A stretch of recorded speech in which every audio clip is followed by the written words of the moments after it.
Coming up on Colourful Layers, we dig a little deeper into the delicate phase that is between after falling and before gaining the strength to try again. Our guest then takes us through her journey of dealing with divorce and her healing process.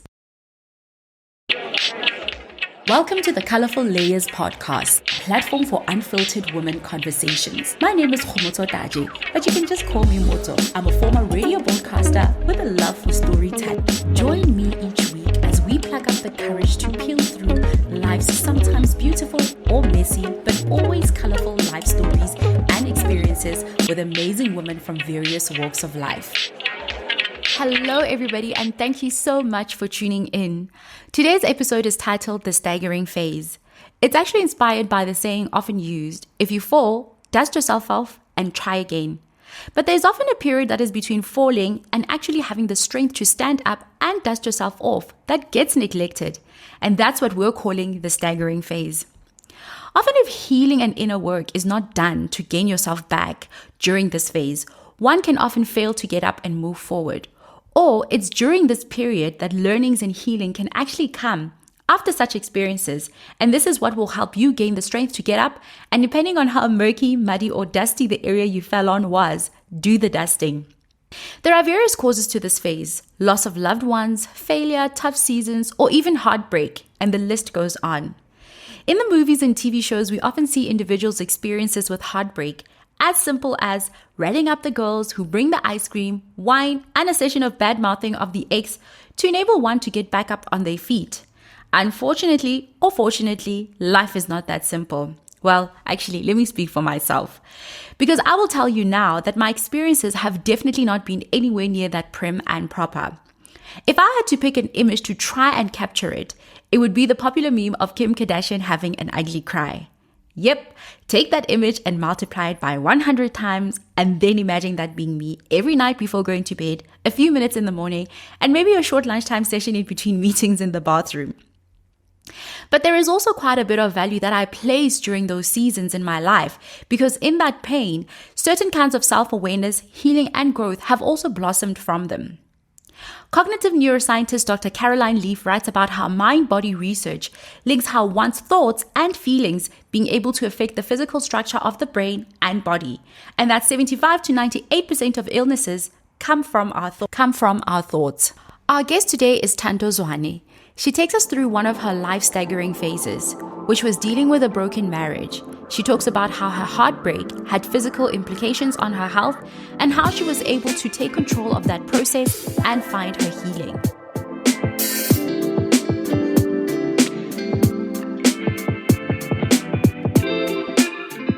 Okay, Tanjo, please can you just introduce yourself and tell us a little bit about yourself? So I am a birth worker, which I guess I'm a birth doula, postnatal doula as well. I teach hypnobirthing classes, and I also teach birth preparation workshops. I am 36. I had to think about that for a second. I'm 36 now, and I currently live in London, but originally from South Africa, born and bred, proudly, very proudly African. How long have you been in London for? Oh, far too long. London specifically, I've been in London for about maybe 5 years now. And before then, I was in Bristol for many, many more years. I was meant to come to the UK for 2 years, and 2 years has turned into way too long. And yeah, I can't wait to exit.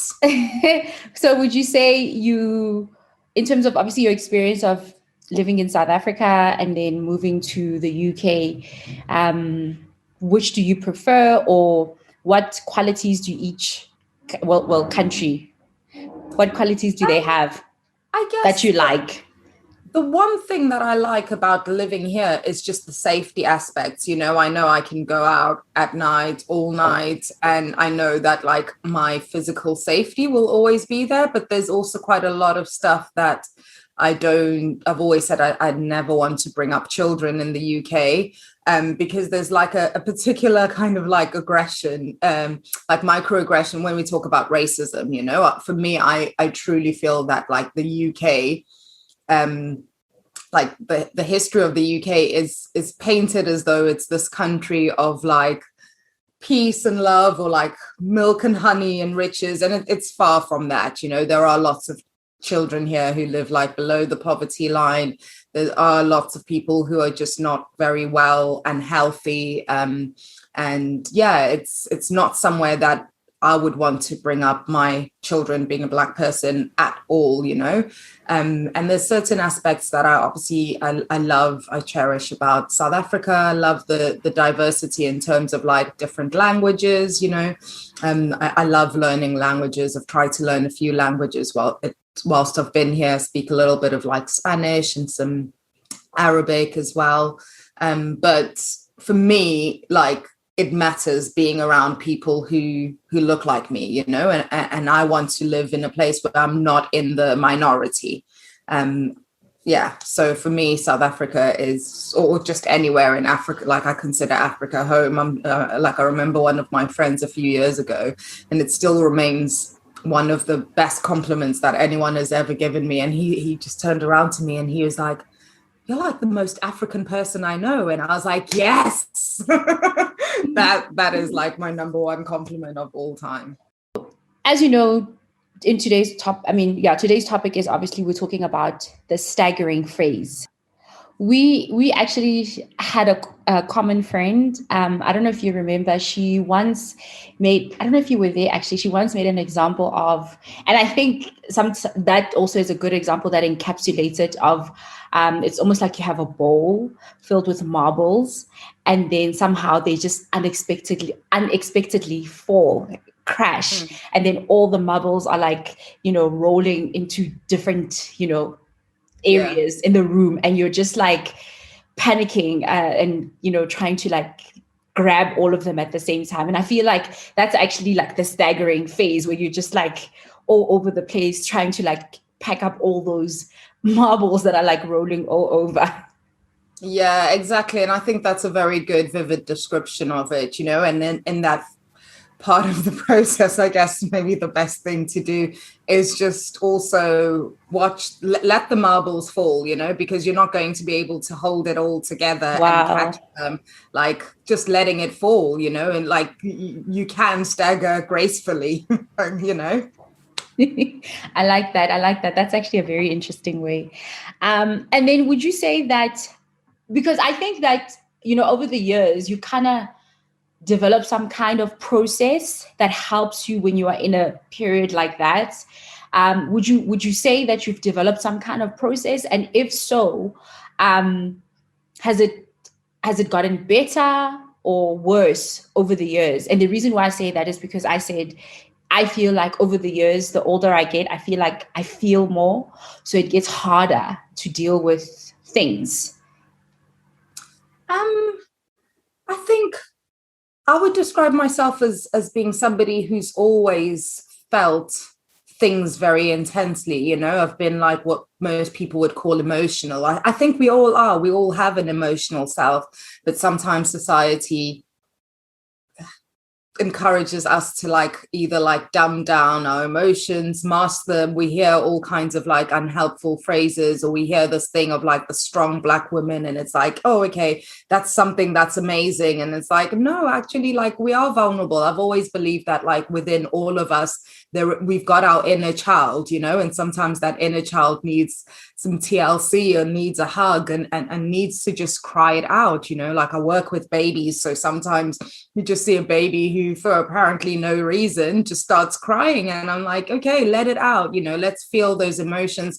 And I think there's something pure about like how have you ever observed like children feeling emotions? They might have throw a tantrum, but they feel the tantrum and then they're over it within 2 minutes sometimes, you know. They feel the intensity of those emotions. So I think for me, it's about not running away from those feelings. I remember a few years back somebody asking me like, oh, where do you consider to be home? And at the time I didn't feel like South Africa was home. I didn't feel like the UK was home, you know. And I was like, do you know what? Actually, home for me is in my body. And what I've learned over the years is that the experiences that we go through, our bodies actually remember that, you know. there's this phrase that's become very popular, and it's based on a book that says, like, you know, the body keeps a score. So all of our experiences, and especially if you go through things like body work or just whatever, like if somebody's got like, just for all hosts of like physical ailments, there is like an emotional aspect to it. Actually, if you want to fully heal, like truly heal the actual cause, you know, and a lot of the stuff comes back to emotions. So I'm really interested in health and being the healthiest version of myself I can be. Sure. You've said quite a lot of really interesting and powerful things. So the one is, it's actually a question to you. I think it's quite interesting that you mentioned kids, because you work with obviously babies and children and so on.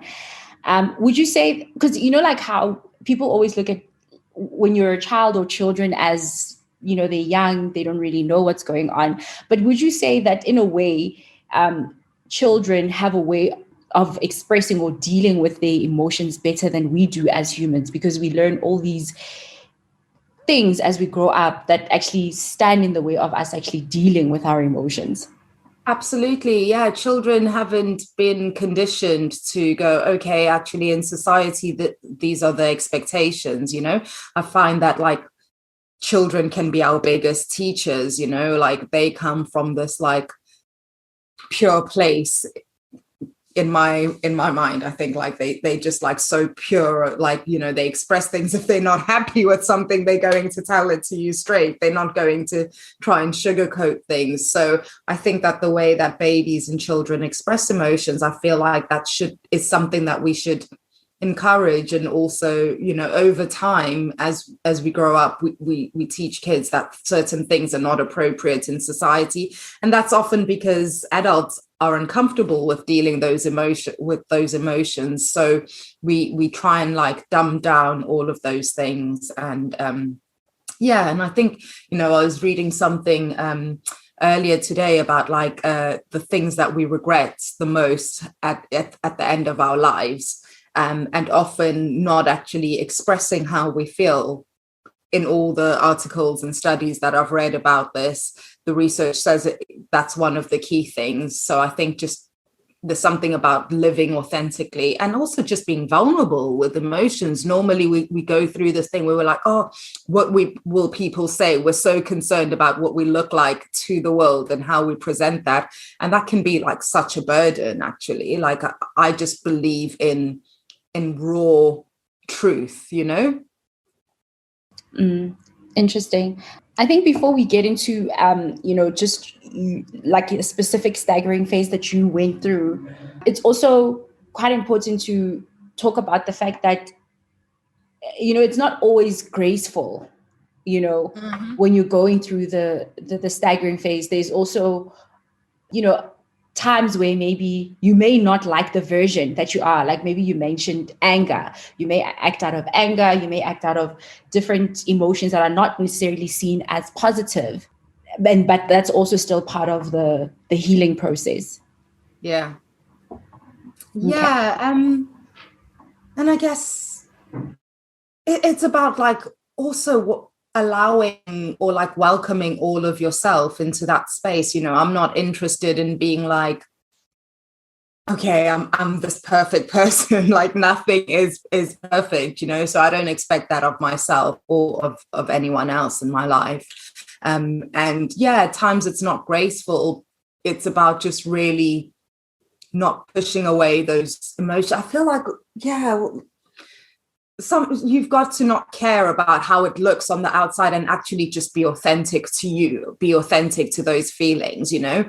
In my staggering phase, I was like, look, there's some emotions here, feelings that are very uncomfortable, and either I'm going to feel them or I'm going to push them away. And actually in feeling them, I'm allowing myself to go through that process. And perhaps if I go into it fully, like just dive deep in, I'll be able to feel them, and it will be like very, very, very intense, but maybe I'm going to feel them very intensely for the next 2 years rather than pushing them down. And then, like, you know, that phrase of like hiding things under the carpet, that stuff comes up and chokes you, you know, so you might as well, like when things are uncomfortable, do a full-on spring clean, like go into those corners, go into those, the things that happened in your childhood, examine like, why are you feeling these things? I went through therapy. It was horrible. There was nothing pretty about that phase of my life, but I made sure that I dived deep in, because I was like, this is actually either going to make me a bitter person or a better person, and I get to choose. I'm the person who's in the driving seat of my life.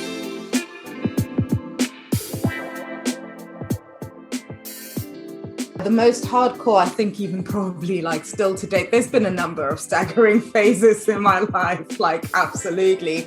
But the one that we'll talk about specifically today is when an ex of mine got married and then we got divorced. So I got married when I was 27 and then we divorced when I was 30. So it was quite a short marriage, but we'd been together for I think maybe 8 years prior to getting married.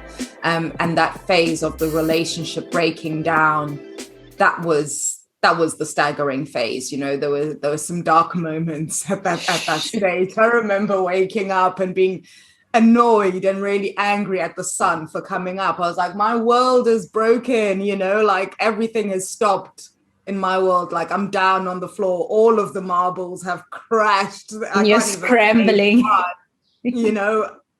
Like how dare the sun comes up when I'm feeling this way, Wow. Yeah, that was a time of some intense emotions. Sure. So can you take us back, like in terms of like your story, just the love story, how it all started? It started really weird. So I was at the end of my previous relationship prior to that. And how me and my ex met it was through a work situation. So I was at university and I was working on a project with like some younger people who had either like some learning disabilities or learning difficulties, and we were trying to encourage them to go into higher education and explore university life. And we were doing different workshops with them, like animation, music, dance, all kinds of different things to really just get them interested in continuing with their education.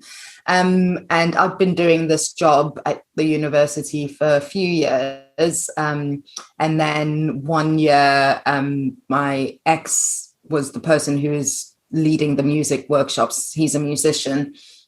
And yeah, I guess, we met. And at the time it was funny because I wasn't feeling any kind of attraction to him. Like that was the furthest thing on my mind. Like I said, I was in another relationship. I was trying to end that relationship. I was so over my ex. So my eyes were completely shut to anyone else.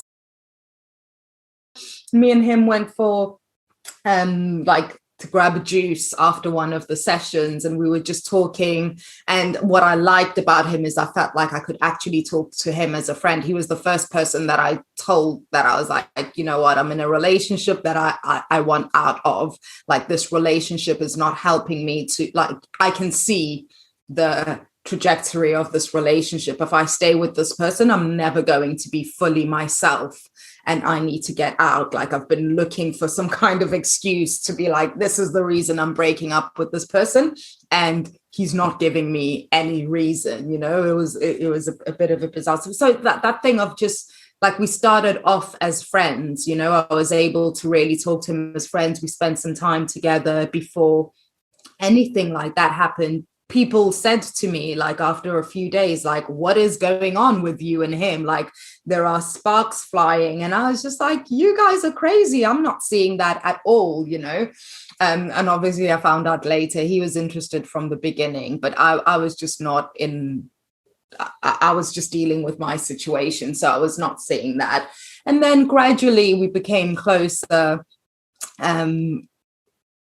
After I broke up with my ex, he was very like adamant about like, okay, like you deal with your situation. He didn't want to be the reason why I broke up with my ex.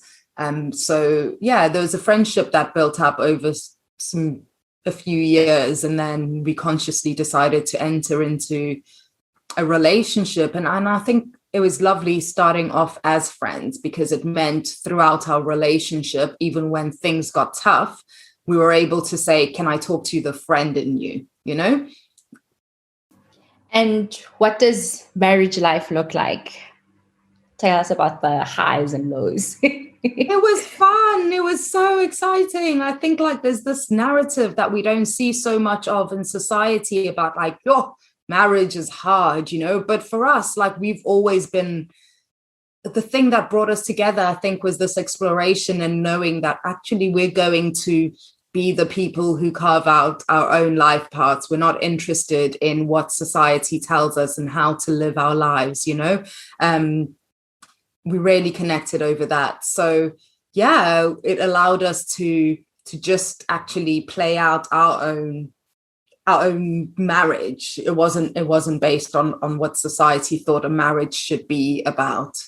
I love that. I absolutely love that, because people always kind of like depict marriage like two extremes. So it's either like too fairy tale like and unrealistic, or as this prison, and oh my gosh, it's hard. So I love that you went through that experience and you still have positive things to say about it. So absolutely, yeah, it was like, yeah, just sorry to interrupt, just you talking about like it was so much fun. Like we really, really, truly enjoyed it, you know, even that thing of like, oh, you know, like he used to call me the wife, you know, and it was like husband, and we would come up with like, you know, when you're just like in a close relationship with somebody and you have your own catchphrases that you just come up together and you can just be like silly. Like that was what marriage was like for us. We truly enjoyed it. Sure. Wow.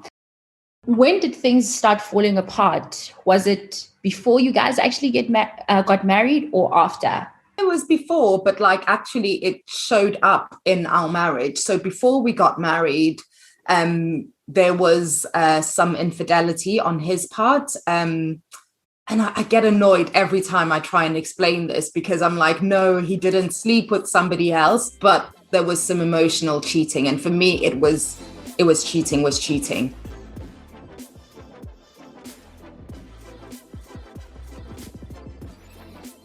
So that happened before we got married. He was very honest about it. Like we've been honest about so many things in our lives. And we went through that together. I was able to be there for him and understand why that happened, you know. And then when we got married, I felt like we were in a different stage of our relationship, but now we were even closer, you know. And because I felt safer in the relationship, I think the discomfort that maybe I'd actually pushed away when we were going through that, like that started coming up, you know, because how I found out about the infidelity, we went to therapy. I knew, like, and we know, like mostly like as women, you know when you know something, you know, and I just knew something was not right, you know. And I kept saying like, something's happened, tell me what's going on in this situation.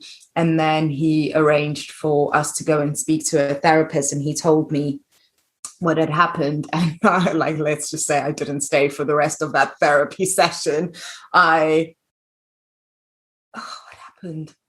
I think I just like, I got so, I cry, you know, when people just cry, like that cry that's from like inside, the ugly, ugly, horrid cry. And the famous Kim Kardashian ugly cry. I haven't seen, I don't watch Kim Kardashian, I don't know it, but like it was that horrible cry. And then I just remember getting up, chucking some money at the therapist and just saying goodbye and just leaving. She could tell I was not in a good way, and she was trying to ask like, am I going to be okay? Am I feeling safe and whatever? And I just left.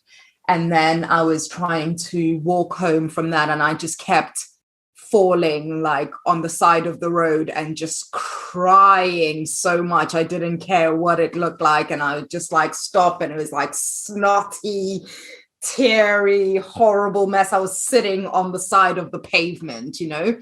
I think he came out of the session afterwards, and I asked for like because he had the keys to the place where I was living at the time, or I gave him his keys back. I must have like just chucked them in his face or something.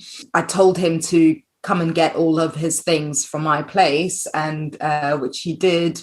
So when we got outside my place, he was, because as I was walking, he was following me from a distance, you know, trying to see that I was okay and I wasn't going to do anything silly or like harm myself.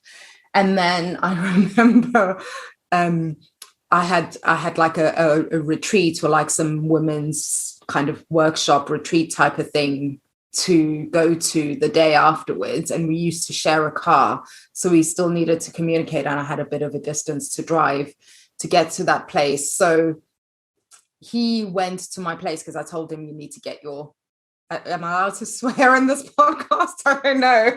I told him I'll keep it PG. I told him to go and get his stuff out of my place. So he was there getting his stuff out of my place. I went in and I remember being on the bathroom floor crying, and the bathroom was kind of opposite my bedroom.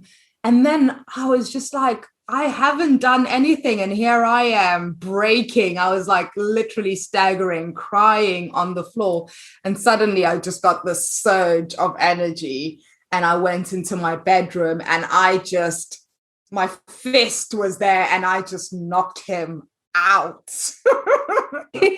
So this is the non-graceful. Exactly. Wow. So would you say that that followed you into the marriage, or that was one of the reasons that led to the falling apart of the union? That was one of the reasons, but I think it was like something about how so at that time we weren't married, so how he dealt with it, you know, he held himself very accountable. He started doing some hardcore therapy, looking into like, you know, any triggers from his childhood, looking into like what was it that would cause him to be to act that way, you know, to be unfaithful to somebody he cared about and had every intention to be with, you know, because like I said, we were friends. So we'd even spoken about like, if a situation like this arises, let me know so we can break up and you can do whatever that you want to do, you know. So yeah, he made himself very accountable. He was just like, anything that he needs to do, he will do that. He was talking to other men about it. He was doing everything he could. He was apologizing to my mom. He was like sending emails to my friends and family, apologizing, really holding himself accountable.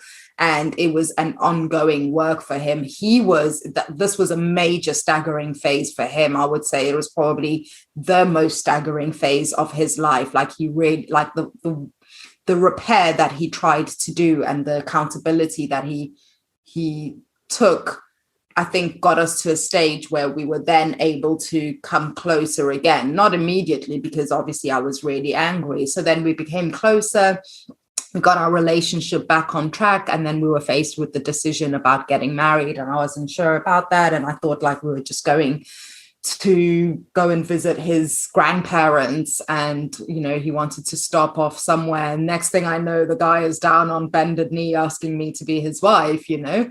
And I felt like I had got through that, but actually on reflection, like what led to my staggering phase was that I was probably a bit too quick to forgive, you know. If anything, I wished I was more angry. I wish I had put up more boundaries. I wish we hadn't got back closer too soon.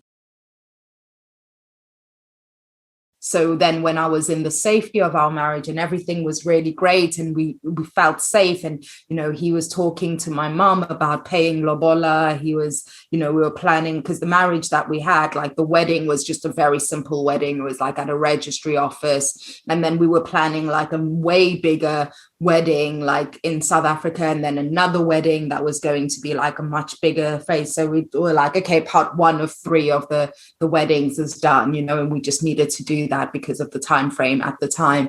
And then, you know, he was like, yeah, talking about wanting to pay lobola to my mom, and I was like, oh, this is serious, you know. And then the feelings of resentment and anger started coming up.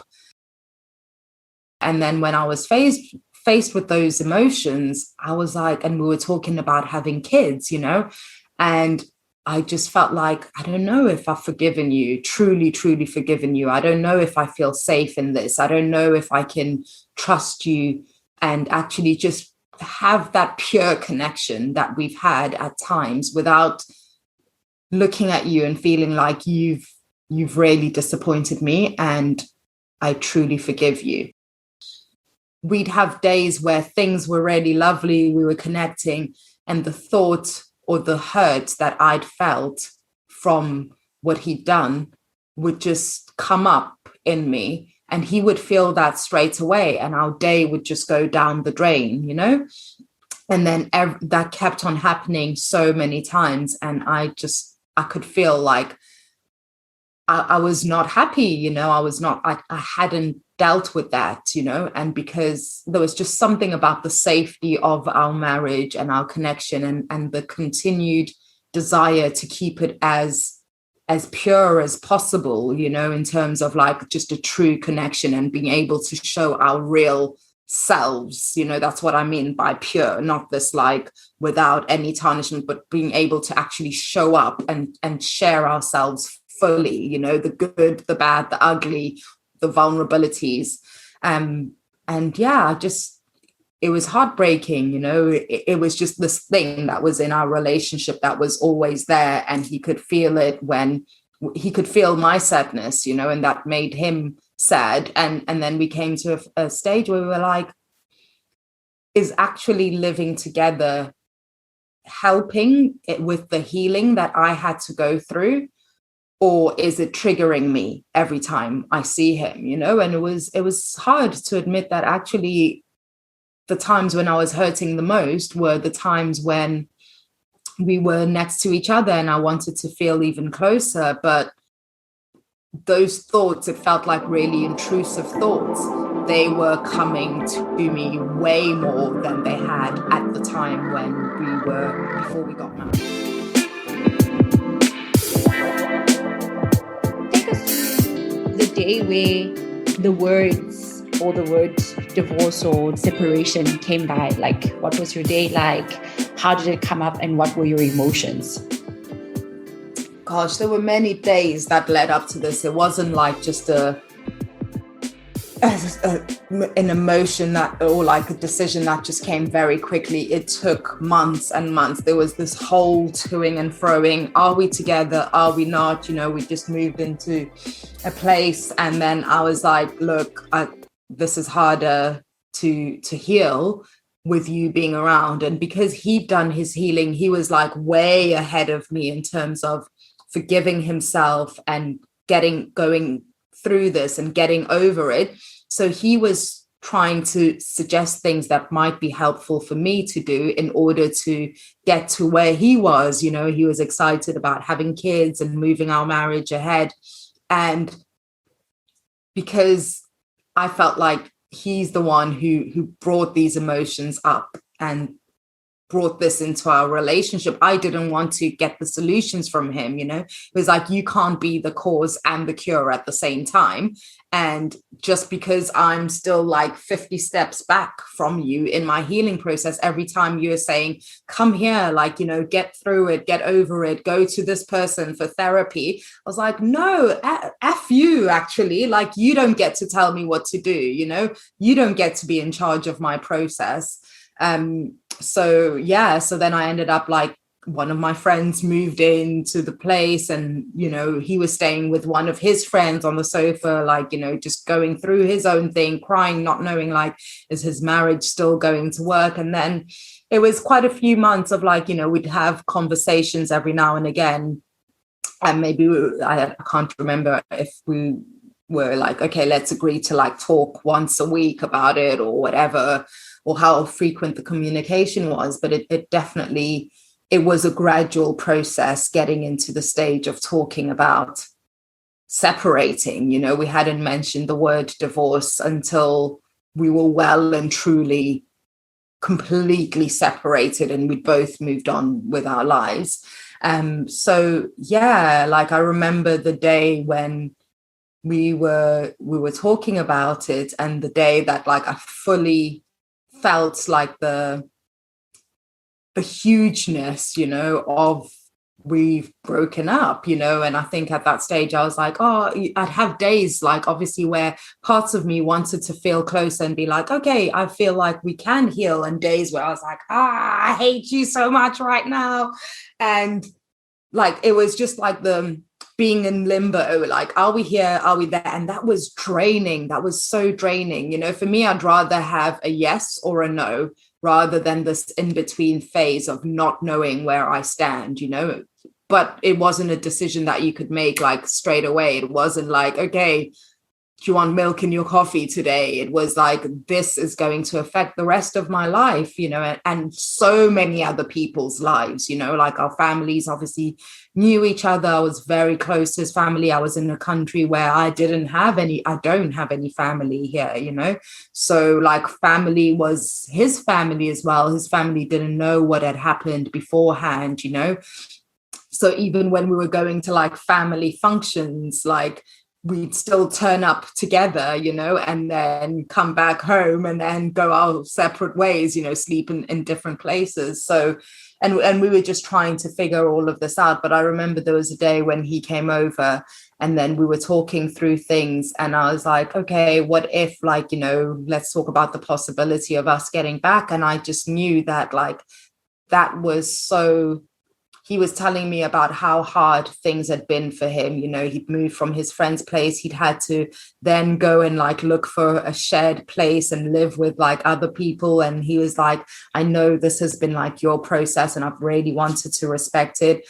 But like I could see how his life had turned upside down. And he was saying, you know, he's got like a different new group of friends and his life like looked completely different at this stage, you know. And I remember I think I went like upstairs to my room and I was just, again, I was crying, like that same crying that I did like on that bathroom floor. And I was just like, I just like banged my door, pushed something against it. I'm not a violent person, but these stories make it sound like, but you know, it was just that anger and the frustration. And I'm really glad I did that. You know, I wish I'd done even more of that because it was just really processing that anger. And that's when I realized like, wow, things were well and truly over. There was no retrieving this, you know, and yeah, that was a major staggering phase. The difference was the first time when we went through this before we got married, I didn't actually talk to my friends about it in very great detail. So I wasn't able to grieve properly, you know. So it's no wonder when we were in our marriage and things felt much safer, that still came up, you know, the dust under the carpet started coming up and doing a bit of choking and it just wasn't working. So this time around, I was like, I am going to actually feel everything fully. I am going to let my friends be around me.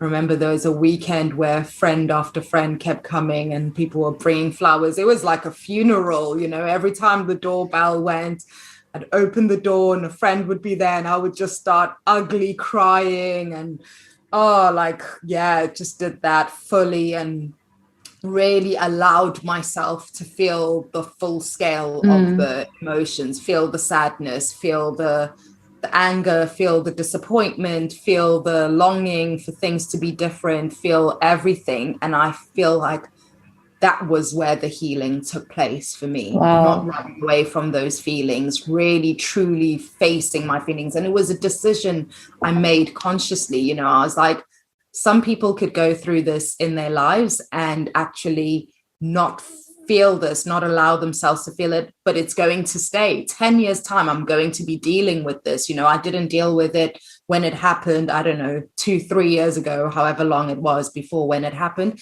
And now I'm having to deal with those things. So I intend to fully go through this. If I have to stagger and crawl and cry and do whatever, I'm not running away from the discomfort.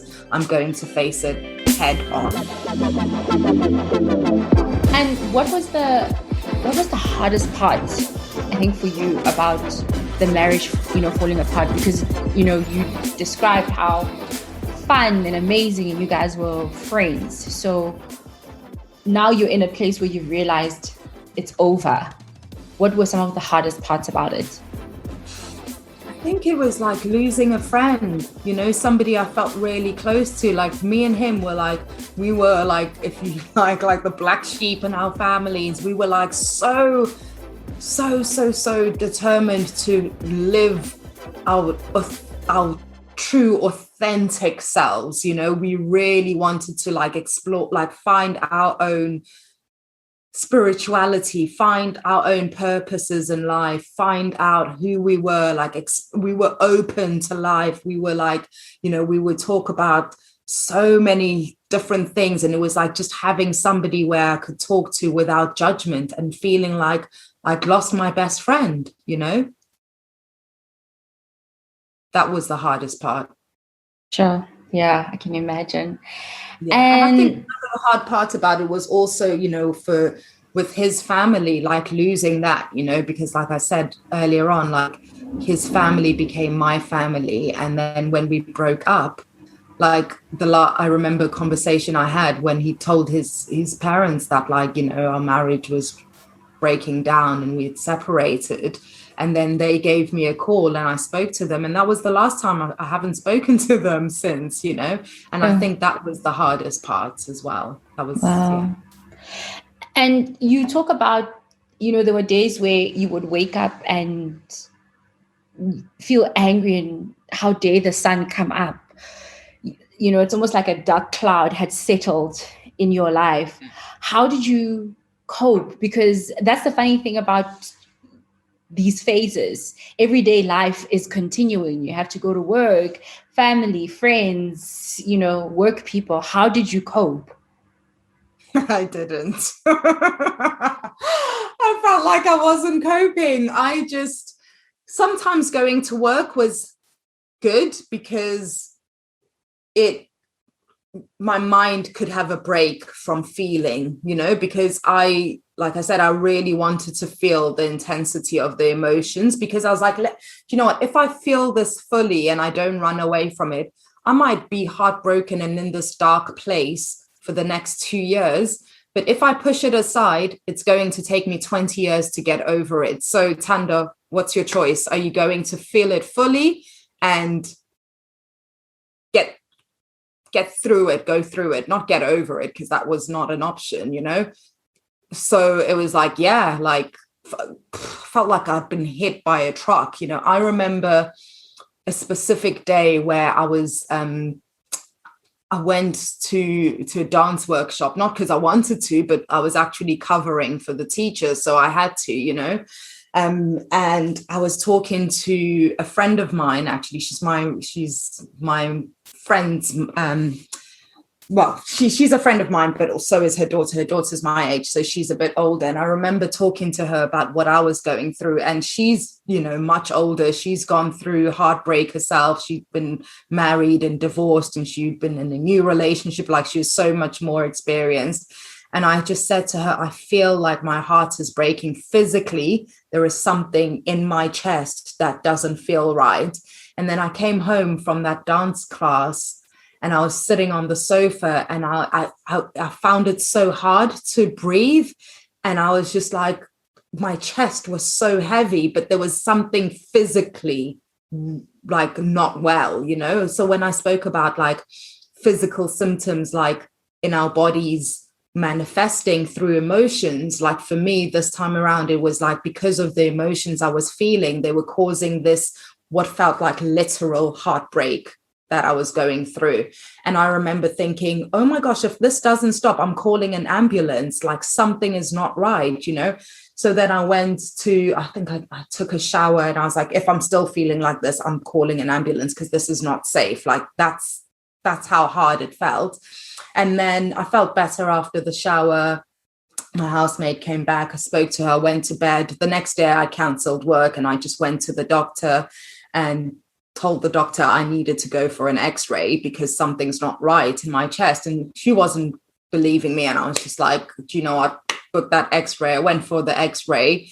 And yeah, they showed that I had an infection in my lungs, you know, and when she called me to tell me the results, I was like, I know which, like, it's on my left side, right? And she's like, yeah. And she's like, do you want some antibiotics? And I was like, no, I need to heal, you know, because this is how sickness manifests in our bodies sometimes, you know, that grudge, that heaviness, that heartbreak, like that causes true disease, you know, because it's dis-ease, you know. That's what I was going through. And I was like, wow, this is not just about a marriage breaking down, this is not just about my heart breaking, this is about my health, actually. Like, you could die from a broken heart, you know. True. So I was like, okay, I need to go to therapy. I was seeing like therapists I remember I was going through this weird thing. Every time I was going to therapy, I would just get lost going to this therapist's place because something in my mind just didn't want to. I would forget the address, the number,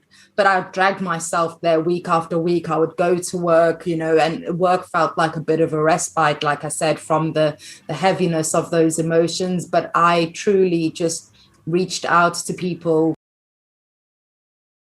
You know, therapy wasn't even just about what he did to me. It was the times that I'd felt disappointed in my life, the times I'd felt violated, you know. So many things came up from like childhood, you know, so many different things like that. It was such an opportunity, you know, it was an opportunity for me to examine what had happened in my childhood, my relationship with my dad, my relationship with other men and guys in my life, you know, times when I'd been subjected to abuse, you know, to violence. It paved the way for me truly healing all of those situations. Wow, that's amazing. Yeah. I think, you know, just to add on to what you're saying, because I remember you and I even had that conversation about emotions manifesting into physical pain or issues. Because I remember even with a heartbreak that I once had, I started having a bout of reflux. And after some introspection, I had to realize that it came from that. But also, you know, just the fact that the staggering phase also brings out these shades or I guess elements of yourself. I remember in varsity, I used to take long walks. Like, people would think I'm crazy, just long walks to I don't even know where, you know, and that was like part of the process of healing, because in my mind that, you know, had these conversations with myself and it looked crazy at the time, but it was essential in terms of like the healing process. Felt like caused my heart to break, but it takes two, you know. It was a co-created situation, you know. I didn't say go and do this or be that way with you know, that person or these people. We attract different things to us in our lives, you know. Obviously everyone's responsible for themselves, but yeah, it really allowed me to just look at like, okay, yeah, I could point the finger at you and go, you did this and, you know, this is the reason. But like, there are other times, you know, I've been hurt by other men. I've been hurt by so many different situations. Let me just look at this as like an opportunity to heal all of that, because if I don't, I'm going to be open to other things, other situations like that happening. If it wasn't him, it was going to be somebody else, you know? And thank goodness it was him, because actually our communicate, like I trusted that he truly loved me and he truly wanted the best for me. He didn't do those things to hurt me. He was doing those because he was hurting, you know? Yeah. That's very mature of you. We always hear of our parents getting divorced, right? Or other people's parents. But I think getting divorced in your 20s or early 30s, did you get to a point where you felt judged by society or even, you know, your own self-judgment? How did you deal with that labeling? I've never been one to conform to society. I'm not one of those people like, oh, what will people say? People are always going to talk. I can't control what people say. Like, so if somebody's got something bad to say about me, I just think like, honestly, look at yourself. Like that really helped me. You know, there's always this thing like in our society, like, yo, bazuthina bantu, or, you know, all of this, like just trying to keep up appearances. I'm not interested in that. If I'm staggering, I don't care where I am. I'm going to stagger because I need to be true to me. You know, I don't want to pretend like things are okay and then inside I'm hurting, I'm breaking. It's just like, no, just like my relationship with me, that's the most important thing in the world for me, you know. So if I take myself wherever I go, I need to stay true to myself. There was a time when it started coming up, like really showing up for me, like in my thoughts, and I was like to him, like, dude, we're still married. I actually want to get divorced, you know. And then we started the process. And then when the divorce came through, I was like, yeah, like there's different stages to the divorce process. And then when, I don't know what it was like for him, we didn't speak about that. We weren't friends actually at that stage. He was in a relationship with somebody, still is, as far as I know. So they've been together for many years. I think like from when we broke up, it's probably been about like 6-7 years now. And for me, when that email came through to say, you know, you are now officially divorced, I remember I was like at a concert, like some R&B concert. I think I was watching 112 and Drew Hill, and the message came there. I was like, I was excited, you know. And then actually just before then, I got the message when I was going to pick up the tickets for the gig from somebody because it was all sold out. And then I got the message, and then I was trying to look for this guy who I had to pick up the tickets from. And then I went to the gig, and then I remembered I was there at the gig with my then boyfriend. I was like, oh my gosh, something happened today. Got divorced, you know. So it wasn't like it was a big thing. It was, I don't know, like sometimes we just put so much into a process or into words. Like for me, like the biggest win was rebuilding the relationship with myself and healing. You know, that was bigger than some court in some land telling me I'm divorced. Like I'd been divorced, you know, like spiritually, emotionally, I'd divorced from that pain. That was the important thing for me.